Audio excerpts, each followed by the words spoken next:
ito bigyan ko lang kayo ng halimbawa. Ang daming disqualification case sa loob ng COMELEC. Ang daming pong party list na dinidisqualify. Ang pinakamatindi pang ang disqualification case ay yung kay Erwin Tulfo. Hindi inaaksyonan. Bakit? Oo nga, no? Bakit hindi inaaksyonan yung ano? Kasi nga, para manalo muna, ma-proclaim muna, tapos dadaan ngayon ito doon sa proseso, no? Oo, sa election board na kung saan doon pala sa parang magdidinig diyan, sino po ba 'yun? O di ba mga senador din po 'yun? So, ang ibig lamang sabihin, sana inaksyonan na lang nung una pa lang para sabi nga nung nagrereklamo, naiakyat namin sa Supreme Court. Ang ginawa, tinengga ni COMELEC chairman yung issue o yung kaso na ipinapadisqualify si Erwin Tulfo. Inantay niya na manalo, inantay niya na ma-proclaim, tapos tsaka niya sasabihin na, idinig natin ngayon. Wala na. Na-proclaim na. Tapos biglang lumabas ito. Kaya nyo pala Kaya nyo palang i-delay yung proclamation kung may disqualification. Bakit di nyo ginawa kay Erwin? Hindi, kaya nga, alam mo, patuloy natin, ako sa aking vlog, patuloy kong sinasabi na huwag natin tantanan ito. Kasi yung iba sa atin, tinantanan itong tinigilan na to si COMELEC chairman kasi iniisip. Move on na. Actually, nag-move on na nga kami. Iniisip na nga namin 2028. Kita nyo naman ito, Bigyan ko lang kayo ng halimbawa. Ang daming disqualification case sa loob ng COMELEC. Ang daming pong party list na dinidisqualify.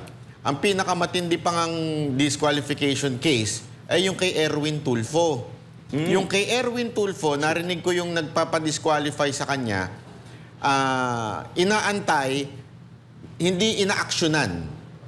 Bakit? Oo nga, no? Bakit hindi inaaksyonan yung Kasi nga, para manalo muna, ma-proclaim muna, tapos dadaan ngayon ito doon sa proseso, no? sa election board na kung saan doon pala sa parang magdidinig diyan, sino po ba 'yun? Di ba mga senador din po 'yun? So, ang ibig lamang sabihin, sana inaksyonan na lang nung una pa lang para sabi nga nung nagrereklamo, naiakyat namin sa Supreme Court. Ang ginawa, tinengga ni COMELEC chairman yung issue o yung kaso na ipinapadisqualify si Erwin Tulfo. Inantay niya na manalo, inantay niya na ma-proclaim, tapos tsaka niya sasabihin na, idinig natin ngayon. Wala na. Na-proclaim na. Tapos biglang lumabas ito.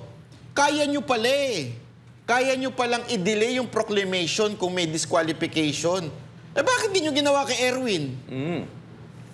Ano ba yung kaso ni Erwin? Nagalit nyo ako Yan yata yung yan ba yung sa citizenship? Sa citizenship ni Erwin na kung saan binanggit niya pa nga doon, nagsilbi sa sundalo ng Amerika. Matindi yun. Sige, sabihin na natin may disqualification case nga kayong natanggap tungkol dito sa BH at saka dito sa Duterte Youth. Di ba? Pero hindi naman ganito kabigat. Kaya nyo pala Fraud to Hindi, ibig sabihin, kaya nyo naman palang i-delay. Bakit di nyo dinelay si Erwin? May problema talaga tayo dyan, COMELEC chairman. Diba? Yun ang problema kasi sa'yo Sunod-sunuran ka kung sino mang amo mo. Halatang-halatang meron kang sinusunod. Kasi iba-iba yung niya Diba? Ako, pinaliwanag ko din yan sa aking vlog. Yung iba yung sinabi mo before the election, after the election. Ngayon, iba na naman ito. Iba yung treatment mo sa mga quote-unquote hindi kakampi ni Speaker at iba rin yung treatment mo doon sa kanang kamay ni Speaker na si Erwin Tulfo. Bakit ganun? Kasama niya yan Baka naman talagang bata ka ni Speaker. Ito pa nga, meron pa nga isyong parang lumalabas pa. Ito ba si convicted child abuser Franz Castro? Hindi siya nanalong senador, pero nanalo yung party list nila. Uupo ba yan as party list representative? Hindi yan. Kasi ang balita ko, hindi na niya term. Ibang uupo. Iba na uupo. Pero ito unless makapal talaga mukha niyan. Yun lang. Pero itong nakakatakot dito, partner, kung sakaling nanalo si Pastor Kibuloy, sakali lang palagay ko hindi rin papaproklaman itong itong si Garcia.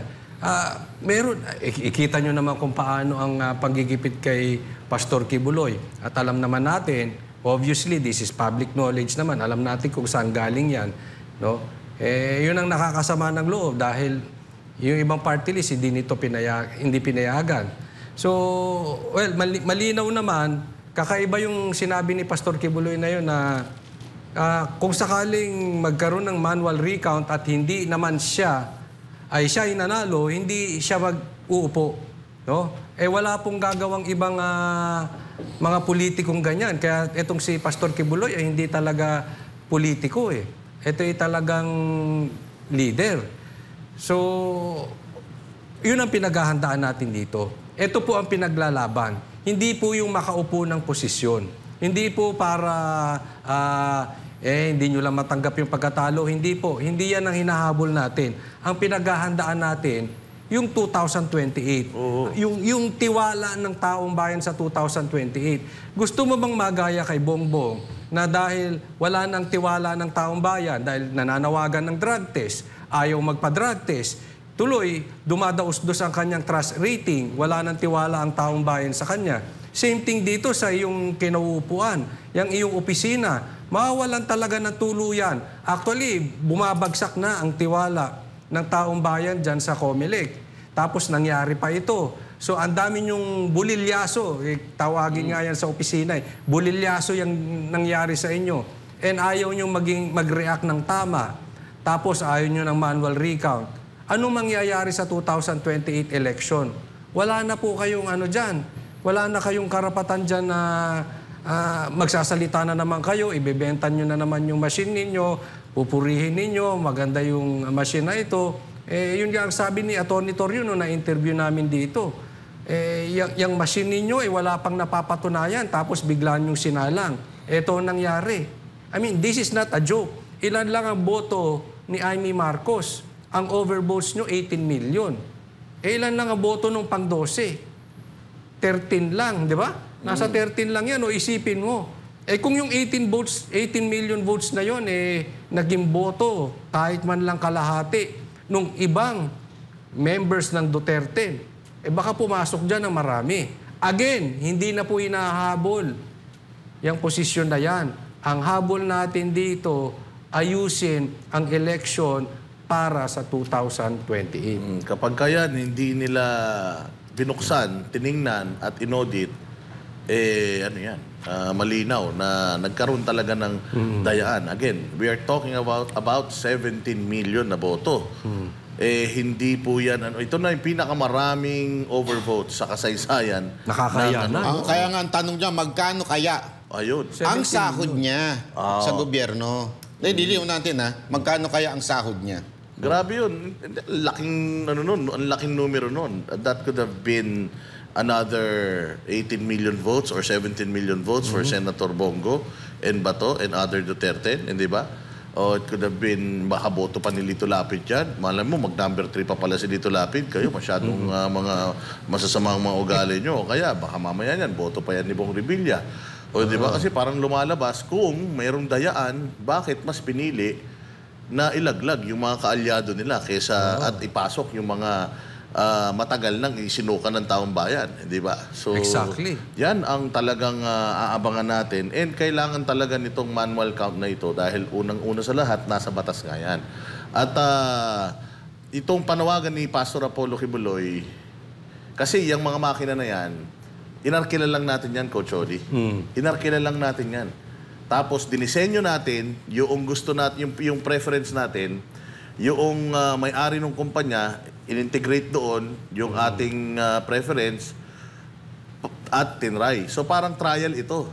Ngayon, sinasabi nila, generally, okay sa kanila. Ibig sabihin, itutuloy na nila to. Hindi, itutuloy na nila to. Magpo-procure na sila kasi yung mga makina na ginamit. Nako! Arkila lang natin yan So, ngayon, itutuloy na nila at ito na bibili na sila. Nako! O, pag bumili sila, tapos may daya yan, tuloy-tuloy na, malulugmok talaga ang bayang Pilipinas. Baka may kita rin yan. Uupo yung mga hindi naman dapat umupo.